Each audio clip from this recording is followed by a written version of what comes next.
Seen that from Bentley technical sport all throughout the day, the way they've managed this race car and its pit stops and around it.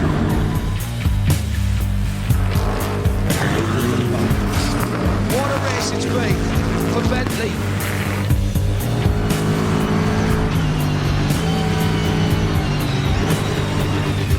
A new distance record, a first time winner, a well-earned victory, a fan favourite, the V8 twin-turbo 4-litre Bentley Continental. We had all kinds of weather around us, but the thunder belongs to the guys from Crew. As Bentley wins on the mountain, the Empire strikes back for the British brand. What a day